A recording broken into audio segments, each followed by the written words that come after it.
sa modernong lungsod at malalaking gusali na nagkukumpulan. Sa loob ng bahay ay ang ating bida na parteng pinipindot ang button ng aircon para hindi mainit sa loob ng kanyang bahay. Nagrereklamo ang ating bida sa aircon at nasabi niya na bakit daw pinili nila ang lumamang aircon na ito dahil nabibigo pero siyang mabuksan ito para hindi naman siya mapapawisan. Napagod na ang ating bida sa kakapindot kaya't siya ay umalis at pumunta sa water dispenser at sinabi niya na kailangan na lang niyang ayusin na lang ang aircon mamaya. Nasa dalawang water dispenser na ang ating bida at kinuha nito ang isang baso at itataya niya ang parteng na tulo ng tubig at aakmang pipindutin na ng ating bida ang button ay. Napindot na nga ng ating bida ang button at imbis na umaapaw na tubig ang lumabas ay isang batok lamang ang lumabas dito. At ang ating bida ay napakunot na lang sa kanyang ulo at napamura sa lahat dahil ang una aircon ang problema ngunit pati pala ang kanya nitong water dispenser. Napro-problema pa rin ang ating bida ngunit sa kanyang ginagawa ay nag-ilaw naman ang kanya nitong orasan. Dali-dali naman na tinignan ng ating bida ang kanya nitong kamay at nakita niya na mas lumalakas pa ang ilaw na pinapakita nito.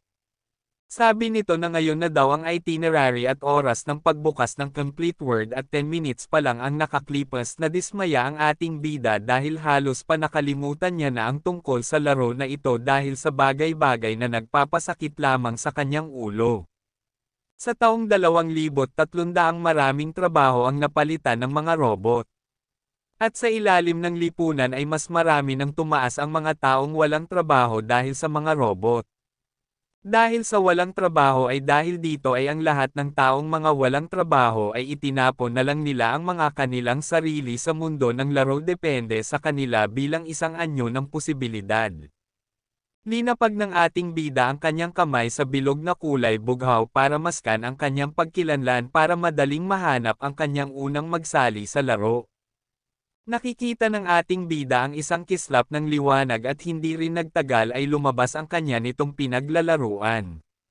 At nagbukas ang pinto ng laro at sinabi ng ating bida na kailangan niya daw itong hulugan ng pera para madali siyang makapasok sa laro.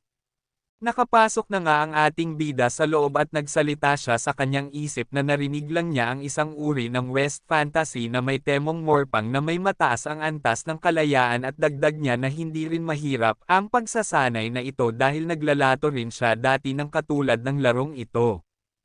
Nakangiti siya at sa isip niya at sa larong ito ay kahit isa ay maaring magsimula muli sa parihong panimunyang linya at bilang ng antas ng lakas dito at dagdag niya pa na kaya pala ito ay isang pagkakataon para sa mga mababang uri na baguhin ang kanilang kapalaran.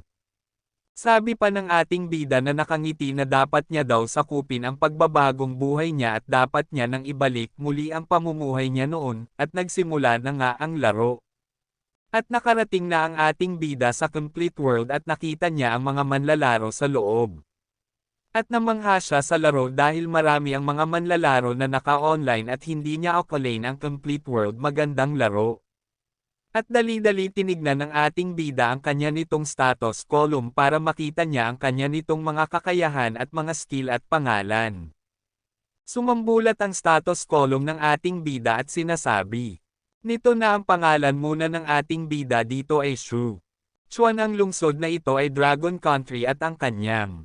title ay wala at ang kanyang kasarian ay lalaki at ang kanyang antas ay level 1 at kanyang tall int ay wala at ang kanyang konstitusyon ay 5 bawat points na nagpapataas sa kanyang HP na 10 at ang kanyang strength ay 5 bawat points na nagpapataas sa kanyang at-8 na 10 at ang kanyang spirit ay 5 bawat points na nagpapataas sa kanyang speed ng 10 at tumataas rin ang kanyang spell damage ng 50 at HP niya ay 100 at 8, 50 mapi, 100 defense ay 1.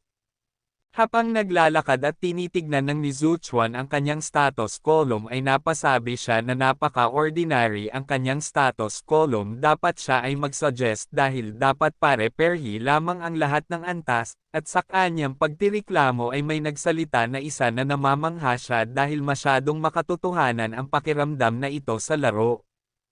Pinapaliwanag ng may singsang na lalaki sa kanyang kasama na kilurot niya lang ang kanya nitong sarili ay par-abang totoo na nasasaktan siya, at napatinong naman ang nakasombrero sa kanyang kasama kung may gagawin bang pahiwatig at baguhin ang tutorial. Naglakad ang ating bida para pumunta sa kanyang destinasyon ngunit sa kanyang apak pa lamang ay may lumabas na notification na kulay gold nagsasabing ito daw ang unang pagkakataon sa paglalakaf na nakakuha ng achievement na ito at magsisimula sa isang hakbang. Habang nakalayo na si Zuchuan ay may lumalabas na notification na kulay bughaw na nagsasabing pagkatapos na maglakad ng 1,000 hakbang ay maaari na niyang ma-unlock ang tile na Divine Walking at may lumabas ring notification na nagsasabing na unlock rin niya ang isa sa God tier na skill na 1,000 milya ang kanyang hinakbang.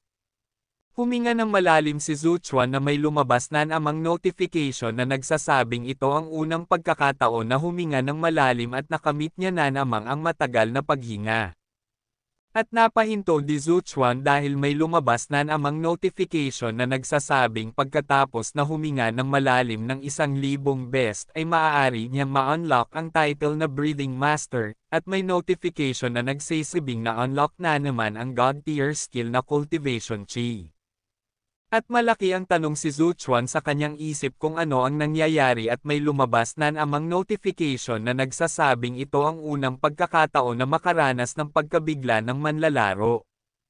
Tinignan ni Zuchuan ang mga manlalaro at napasabi na walang iba na nakakaranas ng ganitong sitwasyon niya dahil may bug ang kanya nitong linalaro at dagdag niya na kahit daw papaano ay may trigger niya ang mechanics ng laro. Ginagalaw ni Zuchuan ang kanyang kamay ay napasabing hindi kaya makakamit niya ang isang achievement na kahit anong gagawin nitang kabalaan.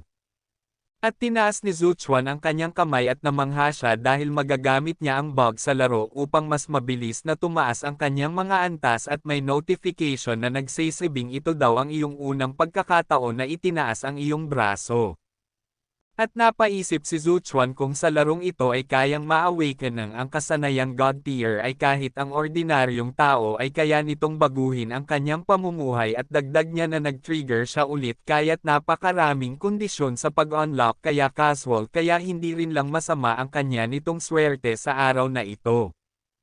Habang naglalakad si Zuchuan ay nasabi niya na kahit na monlock niya ang ibang kasanayan ay may kondisyon rin ang sistema na mahirap na ipagawa nito at nagpanalangin na lang si Zuchuan na hindi sana ito mahirap sa kanyang inaasahan. At nagdesisyon na ang ating bida na kumpletuhin ang lahat ng pinapagawa ng sistema kapag ginawa niya ito lahat ay makakamit niya ang lahat ng achievement at saka investigate sa mundo na ito. At may notification na nagsasabing ginawa ni Zuchuan ang ikalawang hakbang ng 999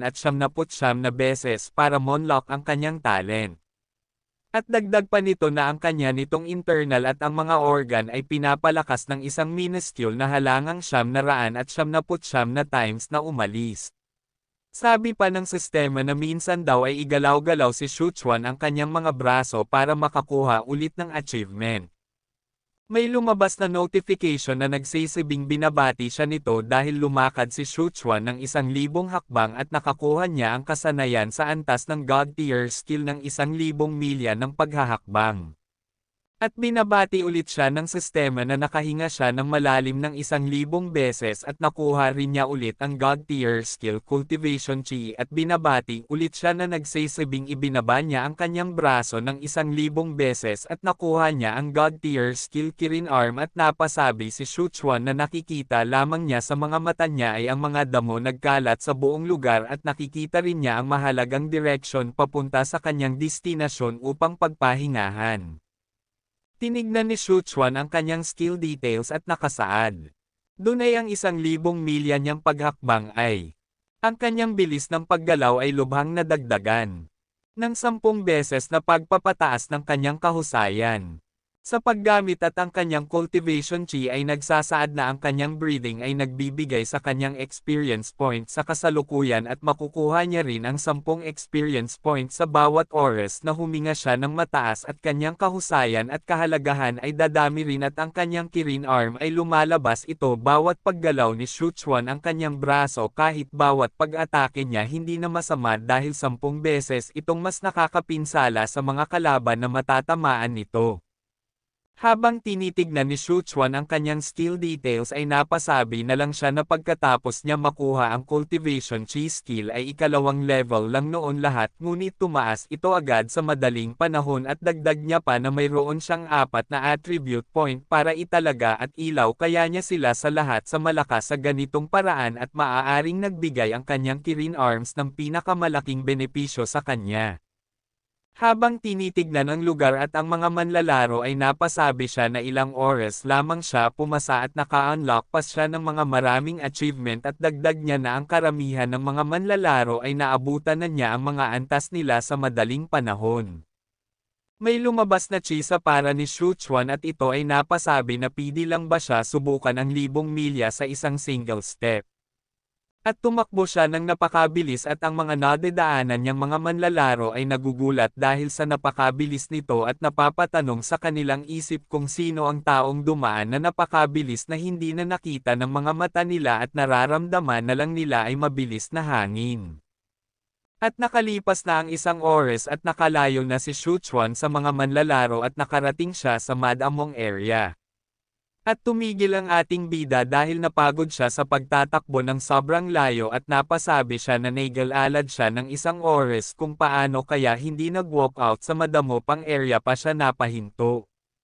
Sabi ng sistema na ang manlalaro ay nakaramdam ng pagkahipo sa unang pagkakataon at nakakuha ng pagkahilo at dagdag ng sistema na pagkatapos na nakaramdam ng pagod ang manlalaro ng 10 beses ay maaari niyang ma-unlock ang achievement na Loafer at monlock rin ang God tier skill Exhaustion Immunity at napasabi dito ang ating bida na sa kanyang tansya ay handa na ito mag-travel ng higit na 30 miles ng layo ng pagtakbo.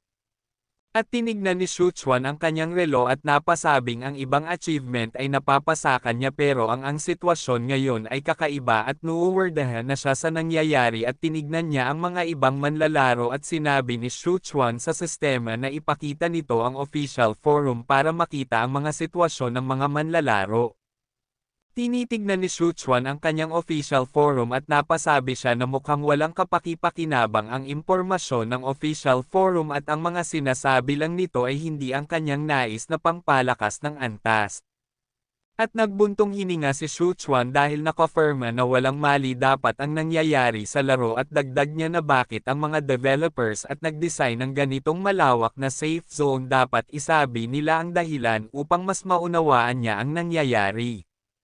Siya ay may napagtanto. Habang naglalakad ay hindi pa daw ang panahon ni Shuchuan na mamadaling makapagpalakas dahil may kondisyon ang mga pinapagawi nito at hindi na inintindi ni Shuchuan iyon at naglalakad na lang siya sa lugar. At napahinto di Shuchuan sa ilog at napasabing sa wakas daw nakita na siya ng mga tubig kaysa sa mga damo na walang puno at wala ring tubig at dagdag niya na ang ilog na ito ay dapat na hanggang sa safe zone ngunit sa kanyang tingin ay nakalayo na yata siya sa safe zone na puro damo ang nakikita.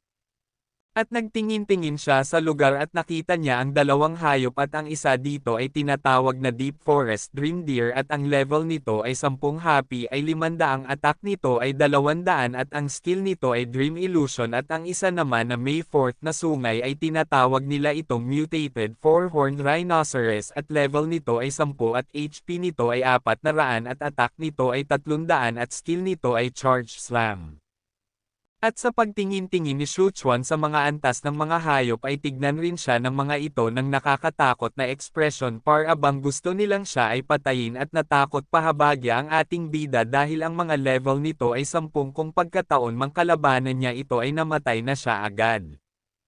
Nasabi ni Shuchua na may mali dahil kahit na merong nakuha siya ng maraming god-tier skills ay napakahirap pa rin niyang kalabanan ang Deep Forest Dream Deer at Mutated Four-Horned Rhinoceros dahil mataas ang mga level ng mga ito kahit ikumpara sa kanyang level at dagdag niya na unang pagkakataon pa lamang niya ang larong ito dahil doon ay nahihirapang siyang patamaan lamang ng isang atake ang dalawa at mas mabuti na lang daw ay pumunta na lang siya sa safe zone dahil mas ligtas pa siya doon.